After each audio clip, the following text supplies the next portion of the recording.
Shalom, selamat pagi Bapak Ibu, saudara-saudari di dalam Tuhan Yesus Kristus. Kita selalu mengucap syukur kepada Tuhan yang begitu baik, begitu agung dan mulia, selalu memelihara kita, menjaga kita, memberi terbaik kepada kita. Sehingga pada hari ini, pagi ini kita diberikan kekuatan bisa menikmati, memuji Tuhan, menyembah Tuhan, bahkan mendengar firman Tuhan yang hidup.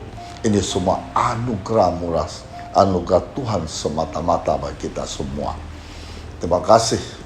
Mari kita masuk dalam doa. Tuhan, terima kasih Engkau selalu terbaik, selalu peduli kami, memperhatikan kami, selalu memberi kami semangat, kekuatan bisa menghadapi segala masalah persoalan dalam hidup kami. Karena Engkau Allah yang sanggup melakukan segala-galanya. Nah, pada pagi ini kami datang, berikan kami semangat, berikan kami sabar, bisa mensimak firman-Mu dengan baik. Di dalam nama Tuhan Yesus kami berdoa, haleluya, amin. Oke Bapak Ibu, saudara-saudari dalam Tuhan Yesus Kristus. Hari ini saya ambil firman Tuhan dari kitab Yeremia 32 ayat 27. Sesungguhnya akulah Tuhan Allah segala makhluk. Adakah sesuatu apapun yang mustahil untukku? Luar biasa ya. Jadi tema hari ini adalah Allah yang kita sembah, Allah yang segala makhluk. Luar biasa Tuhan kita. Nah, Bapak Ibu, saudara-saudari dalam Tuhan Yesus Kristus, Alkitab menceritakan hal yang ajaib yang dibuat Allah kepada umat pilihannya. Salah satunya adalah kisah dalam Hakim pasal 7. Ketika Allah memerintahkan Gideon untuk memimpin 300 orang dengan buyung, sangkakala, obor yang menyala untuk melawan musuh, bagaikan belalang banyaknya unta mereka yang tidak terhitung. Nah, kita bisa lihat Hakim-Hakim pasal 7 ayat 12. Adapun orang Midian dan orang Amalek dan semua orang dari sebelah timur itu berkelimpangan di lembah itu seperti belalang banyaknya. Unta mereka tidak terhitung seperti pasir di tepi laut yang banyaknya. Nah, kita lihat ayat 16. Sesudah itu dibagikannya lah ke 300 orang itu dalam 3 pasukan. Dan ke tangan mereka semuanya diberikan sangkakala dan buyung kosong dengan suluk di dalam buyung itu.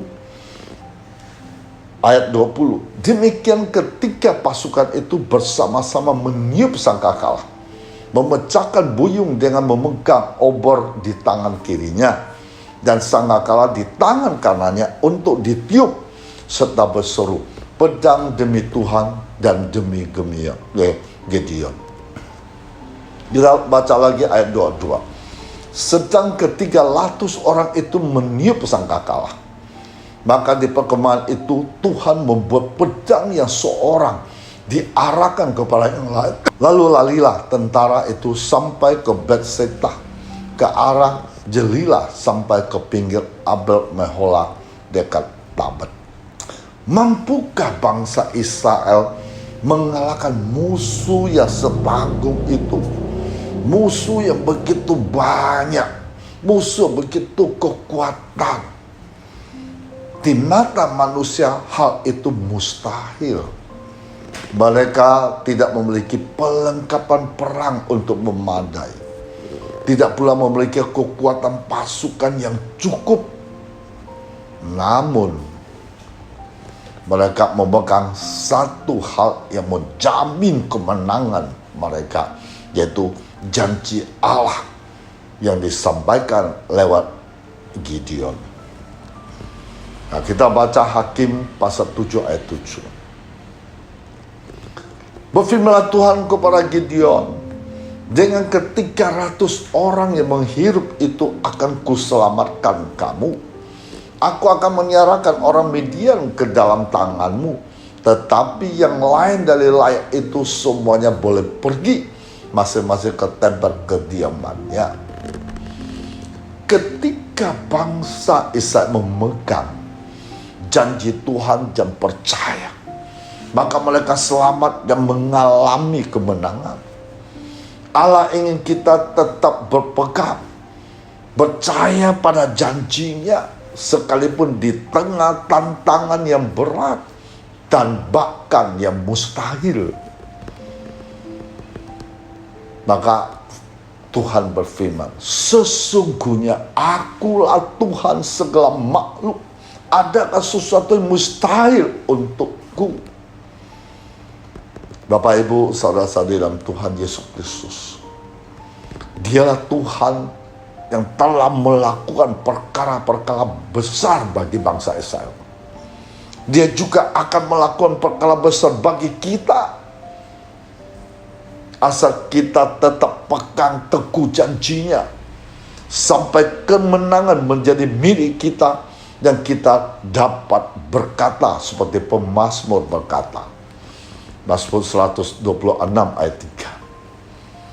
Tuhan telah melakukan perkara besar kepada kita. Mari kita bersuka cita. Nah, Bapak Ibu Saudara dikasih Tuhan Yesus Kristus, kebaikan Allah menjadi alasan untuk mentaatinya, bukan kesempatan untuk tidak mematuhinya. Ketika kita sadar akan hal itu, maka hubungan kita dengan Tuhan tidak melemah, bahkan akan semakin dikuatkan oleh anugerah dan berkat-Nya. Nah, Bapak Ibu saudara-saudari dalam Tuhan Yesus Kristus, ada satu ilustrasi. Ada seorang wanita yang sangat beruntung. Wanita ini memiliki seorang suami yang ganteng, anak yang cucu, rumah, mobil, pekerjaan yang disukainya. Hampir setiap bulan wanita melakukan perjalanan liburan yang menyenangkan bersama keluarga. Pada saat itu wanita ini belum mengenal Tuhan, tidak memiliki hubungan pribadi dengan Tuhan. Lalu wanita itu menjadi sombong.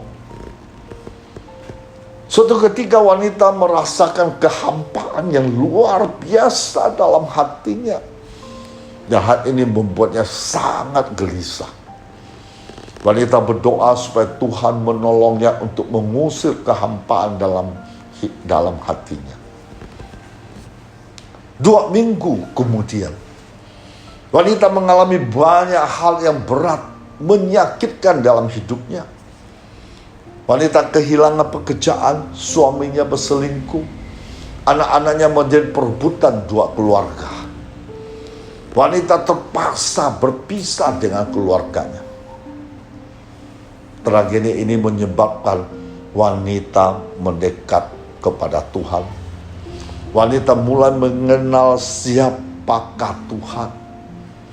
Wanita menjadi sadar bahwa Tuhan bisa melakukan apapun dihendakinya, di langit dan di bumi, di laut, segenap samudera raya. Nah, kita baca Mazmur 135 ayat 6. Tuhan melakukan apa yang dikehendakinya di langit dan di bumi, di laut dan segenap samudera raya. Tanpa ragu-ragu wanita pun bertobat, mendedikasikan hidupnya untuk Tuhan.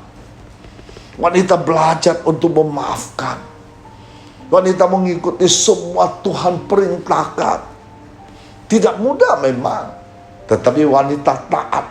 Kalau wanita ingin menyenangkan hati Tuhan, sejak saat itu pemulihan demi pemulihan pun terjadi. Tuhan mengumpulkan wanita kembali dengan anak-anak dan suaminya. Tuhan memberikan pekerjaan yang lebih baik untuk wanita. Dan yang terpenting adalah keluarga wanita satu persatu menerima Yesus sebagai Tuhan dan Juru Selamat. Apakah ada di antara kita merasa kehidupan pernikahannya tidak dapat diselamatkan lagi? Atau keadaan keuangannya tidak mungkin diperbaiki lagi? Atau kehidupannya tidak mungkin diperbaharui lagi? Bapak, Ibu, saudara-saudari dan Tuhan Yesus, jangan menyerah. Keadaan kita saat ini sebenarnya adalah kesempatan emas bagi kita untuk duduk diam, belajar di kaki Tuhan. Pakailah kesempatan ini untuk melakukan kehendaknya dalam hidup kita. Pemulihan pasti terjadi. Kemenangan dan terobosan pasti menanti. Sebab Tuhan adalah Allah segala makhluk. Tidak ada sesuatu pun yang mustahil bagi Dia. Tuhan mampu mengubah keadaan kita semudah Dia membalik telapak tangannya. Semudah membalik telapak tangan. Semudah itu bagi Tuhan untuk mengubah keadaan kita. Situasi apakah dalam hidup kita membuat kita merasa sangat terburuk? Tidak mampu untuk bangkit lagi? Sudahkah kita datang kepada Tuhan? Jika iya, apakah menjadi kehendaknya dalam hidup kita? Lakukan. Bagaimana akhirnya Tuhan membalikkan situasi kita menjadi situasi yang penuh kemenangan? Masalah, pergumulan hidup yang pelik seringkali membuat kita khawatir, lemah, bahkan tidak jarang di antara kita mengalami depresi. Kita berusaha dengan segala kekuatan, daya, cara untuk menyelesaikan masalah hidup yang dihadapi dengan menggunakan logika, pikiran serta jalan dianggap paling tepat dan benar. Hingga pada suatu titik di mana kita tidak mendapat solusi atas permasalahan hidup yang kita alami. Kita merasa bahwa mustahil mendapatkan jalan keluar atas permasalahan hidup yang kita dialami. Tidak jalan, kemudian kita merasa kecewa kepada Tuhan karena kita tidak segera mendapat solusi pertolongan atas masalah pergumulan hidup yang kita alami. Pertanyaannya, apakah Tuhan tidak peduli kepada kita? Tidak mendengarkan doa-doa kita? Tuhan tentu peduli, mendengar setiap seruan doa kita. Karena Dia ada Allah yang setia. Hanya saja menjadi masalah adalah jalan Tuhan berbeda dengan jalan kita. Waktu Tuhan berbeda dengan waktu kita. Yang Yesaya 55 ayat 8. Sebab rancanganku bukanlah rancanganmu, jalanmu bukanlah jalanku. Demikian firman Tuhan. Satu hal yang pasti mengenal rancangan Tuhan adalah rancangannya selalu terbaik, sempurna bagi hidup kita. Tuhan tidak akan membiarkan anak-anak hidup tanpa harapan. Lalu apa selalu kita lakukan dengan segala kebentuan, kemustahilan dalam hidup saat ini sedang kita alami? Tetaplah percaya kepada Tuhan, berharap kepada Tuhan, menyalahkan pergumulan kita kepada Tuhan, Sang ahli dalam perkara-perkara yang mustahil untuk mengerjakan bagiannya. Kalau hal-hal yang mustahil ada bagian Tuhan, bagian kita adalah tetap percaya, berserah penuh kepada Tuhan. Inilah kita akan menemukan jalan keluar. Tuhan sangat mengasihi kita. Tuhan sangat memperhatikan, selalu bersama kita dimanapun kita berada. Karena mata Tuhan saya tertuju kepada orang yang mengasihi Dia. Mulai hari ini kita jangan takut, jangan khawatir, serahkan penuh pada Tuhan. Dia Tuhan yang sangat baik. Tuhan selalu memberi terbaik dalam hidup kita. Haleluya, amin. Mari kita masuk dalam doa. Tuhan, terima kasih dengan firman-Mu sudah kami dengar pada hari ini. Kami belajar tentang firman-Mu yang kami dengar pada pagi ini. Bahwa Engkau Tuhan yang peduli, Tuhan yang perhatikan, Tuhan yang sanggup melakukan segala-galanya. Maka mulai hari ini kami tidak mau jauhkan diri dari-Mu. Kami tidak merasakan lagi seperti yang sudah-sudah khawatir, cemas, gelisah dalam hidup. Tapi pagi ini kami tahu Engkau Allah sanggup melakukan segala-galanya, mampu bekerja dengan segala-galanya. Asal kami pegang pada janji-janji-Mu, karena Engkau Tuhan Allah yang berkuasa di langit atas, di bumi dan di bawah bumi. Terima kasih atas segala pembelian-Mu yang baik kepada kami. Kami percaya bahwa segala sesuatu yang kami hadapi sekarang ini ada di bawah kendalian-Mu. Mampuan kami melihat kehendak-Mu dalam hidup kami. Mampuan kami terus mau diperbaharui oleh Roh dan firman-Mu. Kami percaya Engkau membuka jalan, terobosan bagi kami. Karena Engkau adalah panglima kami. Karena Engkau adalah Tuhan kami yang sanggup melakukan semua ini. Roh Kudus bantu kami, kekuatan kami, membuat kami selalu semangat, membuat kami mampu berjalan bersama-Mu. Walaupun banyak kepahitan, banyak goncangan hidup, banyak tekanan hidup, banyak penderita, kesulitan yang kami hadapi pada saat ini. Hanya satu kami pegang pada janji-Mu, bahwa Engkau tidak pernah meninggalkan kami, membiarkan kami seorang diri. Kami tahu pasti Engkau pasti memulihkan keadaan kami. Ketika kami setia, kami akan taat menantikan kedatangan-Mu Tuhan. Di dalam nama Tuhan Yesus Kristus. Haleluya. Amin.